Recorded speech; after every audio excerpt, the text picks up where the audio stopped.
तो दोस्तों, तुम देना साथ मेरा में क्या रक्षित और अपराजिता की कहानी अब हमेशा के लिए खत्म हो जाएगी, या फिर इन दोनों के बीच छिपा प्यार एक बार फिर सब कुछ बदल देगा?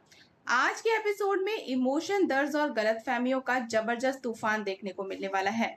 तो दोस्तों, आज के एपिसोड की शुरुआत होती है दुबे जी से, जो अपराजिता को बताते हैं कि सिर्फ इस्तीफा देने से काम नहीं चलेगा। जब तक रक्षित उस पर साइन नहीं करेगा तब तक एचआर उसकी नौकरी खत्म नहीं कर सकता। ये सुनकर अपराजिता मजबूर हो जाती है और ऑफिस जाने का फैसला करती है। दूसरी तरफ मालती मन ही मन खुश होती है, क्योंकि उसे लगता है कि शायद यही मौका रक्षित और अपराजिता को एक बार फिर करीब ले आएगा। जैसे ही अपराजिता ऑफिस पहुंचती है, ईरा उसे ताना मारते हुए कहती है कि वो कभी हार नहीं मानती, लेकिन अपराजिता शांत रहते हुए कहती है कि वो सिर्फ अपना इस्तीफा देने आई है। ये सुनकर ईरा बेहद खुश हो जाती है और सोचती है कि अब उसकी राह का सबसे बड़ा कांटा हट जाएगा।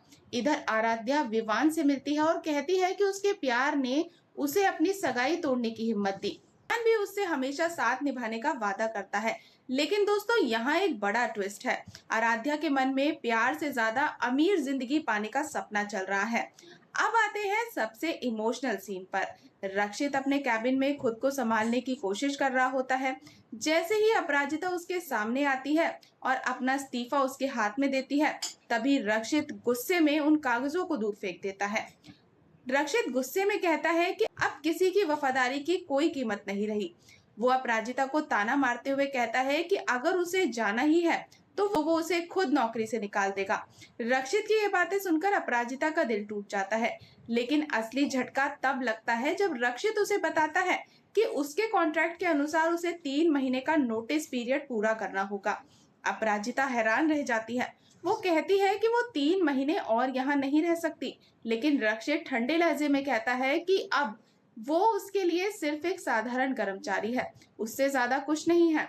तो दोस्तों, रक्षित के मुंह से ये शब्द सुनकर अपराजिता की आंखों में आंसू आ जाते हैं और वो वहां से चली जाती है। लेकिन सच्चाई तो कुछ और ही है। अपराजिता के जाते ही रक्षित खुद को संभाल नहीं पाता। उसके चेहरे पर साफ दिखाई देता है कि जितना दर्द अपराजिता को हुआ है, उससे कहीं ज्यादा दर्द रक्षित झेल रहा है। दूसरी तरफ ईरा सुधा को फोन करके बताती है कि रक्षित ने अपराजिता को नौकरी से निकाल दिया है। ये सुनकर सुधा बहुत खुश हो जाती है और उसे लगता है कि आखिरकार रक्षित ने उसकी बात मान ली है। बाद में दुबे जी अपराजिता को समझाते हैं और उसे हिम्मत देते हैं। अपराजिता भी दुखी होकर कहती है कि उसे पता ही नहीं था कि उसने जिस कॉन्ट्रैक्ट पर साइन किया था उसमें 3 महीने के नोटिस की शर्त भी शामिल है। दिलचस्प बात यह है कि दुबे जी रक्षित की ही कही हुई बातें दोहराकर अपराजिता को हिम्मत देते हैं।